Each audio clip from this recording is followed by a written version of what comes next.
Hello friends, Priyanka के garden में आपका फिर से स्वागत है। तो दोस्तों, आप ये देख रहे हैं कि हमने सारी सीडलिंग ट्रे तैयार कर ली है। और ये जैसे कुछ पॉट्स हैं, उनमें हमने जो मिक्सचर हम बनाते हैं हमेशा 3 मुट्ठी वर्मी कंपोस्ट, 1 मुट्ठी बालू रेत, तो वही मिक्सचर हमने बनाया है। और अब इनको सबको बिल्कुल जो गमलों के ऊपर जमा कर दिया है मिट्टी के ऊपर। और देखिए, ये सभी इस प्रकार से हमने तैयार कर दिए हैं। और अब मैं इनमें वाटरिंग करूँगी और फिर जो मैंने सीड्स का कॉम्बो आपको पैक दिखाया था, इन्हीं सीड्स को मैं अब इनमें लगाऊंगी। तो आप इस प्रकार से गमलों के ऊपर सीडलिंग मिक्सचर को आप करके जमा करके और इस तरीके से आप अपने गमलों में भी सीडलिंग कर सकते हैं। और इनमें इसी प्रकार से हम पूरा सीड्स लगाने के पहले हम लोग इनमें इस तरीके से पूरा इनको गीला कर लेंगे, ताकि पूरा मिक्सचर हमारा गीला हो जाए। तो दोस्तों, सभी गमलों में और सीडलिंग ट्रे में हमने पानी डाल दिया है और ये अच्छी तरीके से गीली हो गई है। अब इसके बाद मैं जो सीड्स लगाने वाली हूँ करीबन 27-28 विंटर के सीड्स हैं।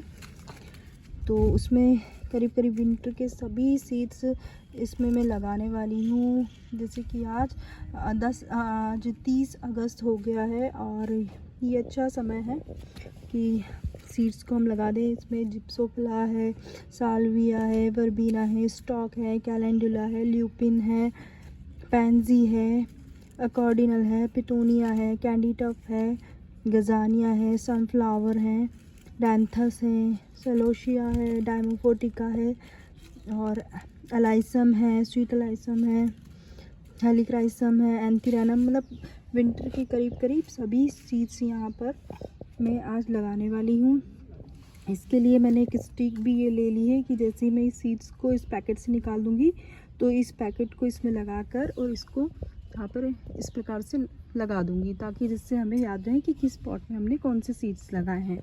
और हम फंजीसाइड भी लेंगे, क्योंकि सीड्स को लगाने के पहले हम पूरा फंजीसाइड में इसको रब कर लेंगे, ताकि हमारे जो सीड्स हैं उनको किसी भी प्रकार का कोई कीड़ा ना खाए और फंगस ना लगे।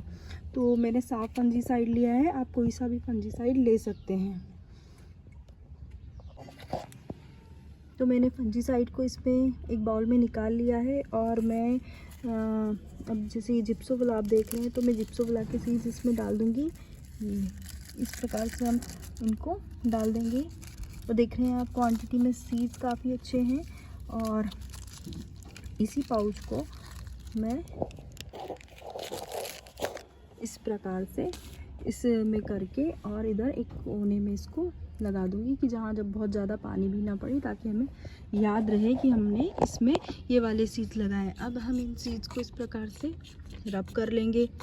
इसको रब करने के 2 फ़ायदे हैं। एक तो सीड्स हमें दिखते हैं और ऊपर से फंगस भी नहीं लगता है। तो ये बहुत एक इम्पॉर्टेंट स्टेप है यदि आप सीड लगाते हैं। तो इससे क्या होता है कि हमारे सीड्स जो रहते हैं वो किसी भी प्रकार के कोई कीड़े वगैरह खाते भी नहीं हैं। और जैसे बारिश के तुरंत बाद ही हम सीड लगाते हैं तो हमारे सीड अच्छे से जर्मिनेट होते हैं और फंगस नहीं लगता है। तो मैं सारे सीड्स को इस प्रकार इसमें हम इस प्रकार से डाल देंगे, थोड़ी दूरी पर।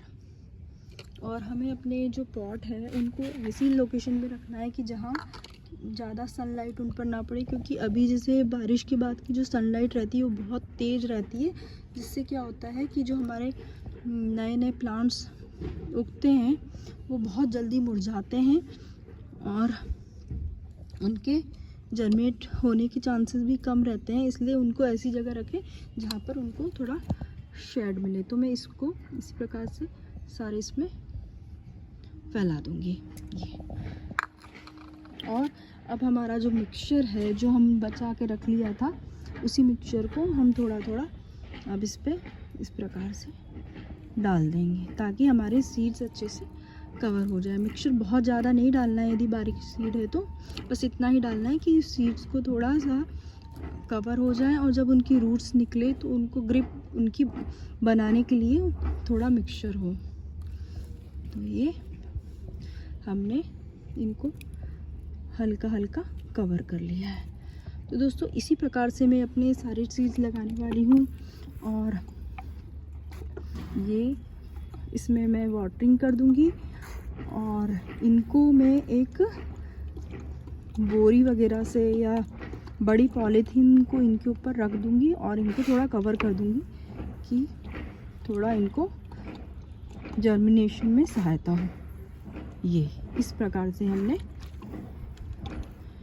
सीड लगाने हैं। तो दोस्तों ये सीड लगाने का एक सबसे बेस्ट तरीका होता है। ये इस प्रोसेस को यदि आप फॉलो करेंगे तो आपके सीड्स कभी भी नहीं मरेंगे और वो डेवलप होंगे अच्छे से और अच्छे से उनके प्लांट्स अच्छे से निकलेंगे। और यदि आपके पास खाद कम है तो कई बार मैं 2 मुट्ठी खाद और 1 मुट्ठी रेत भी लेकर सीड्स लगाती हूँ, उसमें भी जर्मिनेशन अच्छा होता है। मगर जैसे कि अब सितंबर आ गया है तो थोड़ी धूप होने वाली है तो हमको मॉइस्चर ज़्यादा चाहिए रहेगा, इसलिए हम 3 मुट्ठी खाद और 1 मुट्ठी रेत का यूज़ करेंगे सीड लगाने में। तो हमें बार बार पानी डालने की भी ज़रूरत नहीं रहेगी और मॉइस्चर अच्छा मेंटेन रहेगा। तो दोस्तों आप देख सकते हैं कि हमने सारे सीड्स अपने विंटर के लगा दिए हैं। सभी सीड्स लग गए हैं, उनमें टैग लगा दिया है और उनको सीड्स लगाने के बाद वाटरिंग कर दी है। और अब बस इनके अपडेट हम देखते रहेंगे कि क्या इनका अपडेट होता है। और इस तरीके से मैंने इन सभी प्लांट्स को ढक दिया है ताकि जर्मिनेशन जल्दी हो और यदि बारिश वगैरह भी आए तो हमारे जो सॉइल मिक्सचर है वो डिस्टर्ब ना हो। तो आप भी इसी तरीके से बीज लगाएंगे तो आपके बीज 100% सक्सेसफुल होंगे और आपके अच्छे अच्छे प्लांट्स निकल आएंगे। ओके फ्रेंड्स, बाय, जय हिंद, जय भारत।